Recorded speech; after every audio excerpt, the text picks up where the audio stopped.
Okay, so now we've done our double crochets in the back loop only across. We're going to review how to pick up the last stitch in the row in the turning chain. All right, and this is the turning chain right here. It's that when you did the chain 2 after you turned your material on the last row. I'm going to do my last double crochet before that. And now to pick it up, you want to look at it, you want to find it first, and it's okay to slow down here and figure it out. It really is just the next stitch. So the last one is this one.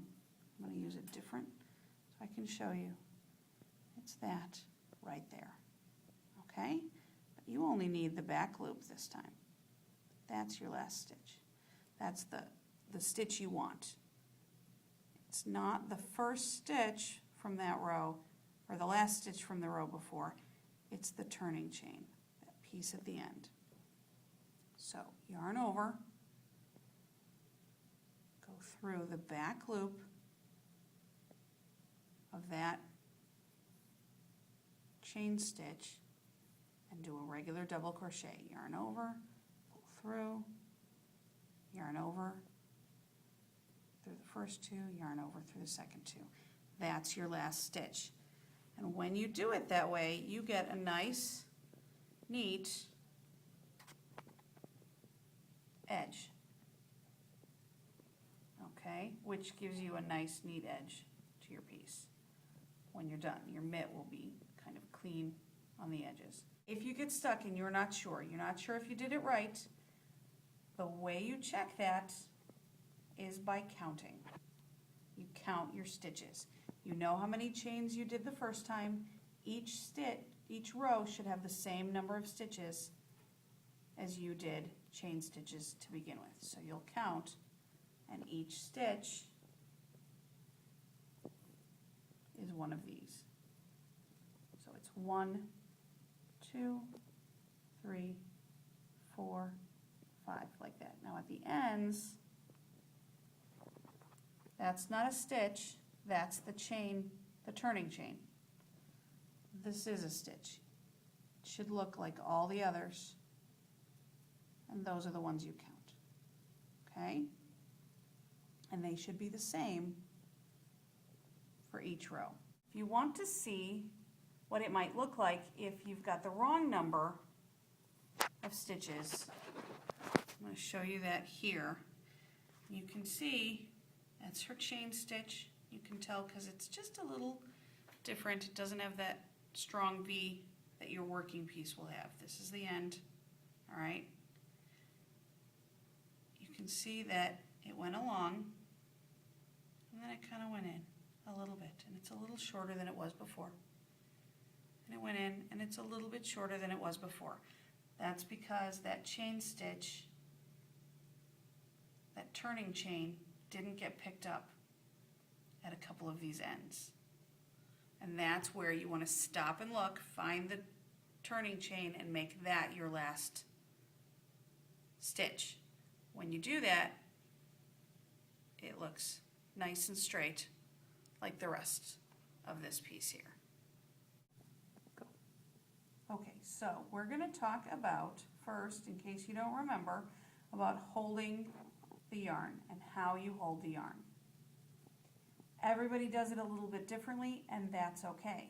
So we're going to show you 3 different people holding their yarn and crocheting. This is how I do it. I'm right-handed. I hold the hook in my right hand, and I kind of hold onto the piece a little bit with a few of my bottom fingers here, okay? I hold the yarn in this hand, and all I really do is wrap it around these. I don't even wrap it around. I kind of pinch it between these 2 fingers here, because I like to hold my piece that I'm working into with my thumb and my finger here.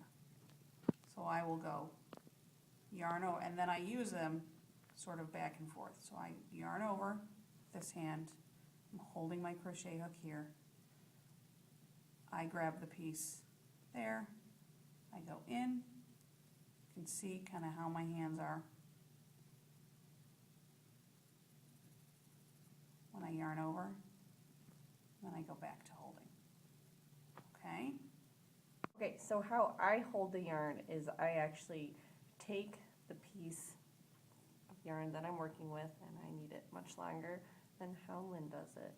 And I wrap it around my pinky and over my index finger, and I hold it like that, so it keeps the tension on the yarn and makes it easy. So when I yarn over and then stick it through the back loop, I work only minimally holding the piece and keep my whole hand on the hook.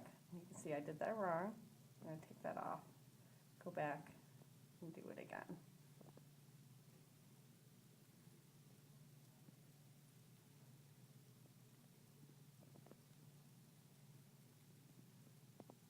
Okay.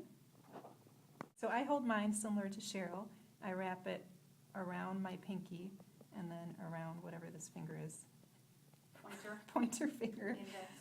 And then I hold the piece I'm working on with my thumb and my middle finger.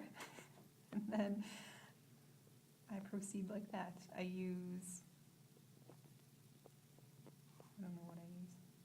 And you are left-handed, right, I am Joni? left-handed, but I think I might be crocheting Right-handed. right-handed.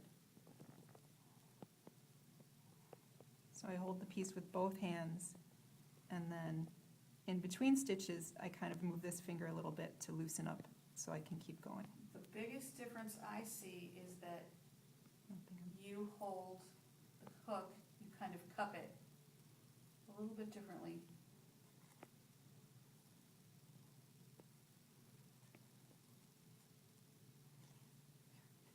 Okay, so now I'm going to show you what you do when you're done with your piece. Obviously, this is not that same piece, I'm just showing you the stitch. So if you were done, leave your work on the hook. You're going to cut a tail about 6 inches long. You want to make sure you leave enough of a tail. All right. And then you're going to do a slip stitch, which is literally yarn over, pull through. But what you're going to do is keep pulling until it's all the way through. Then you just snug it up. And then you're done.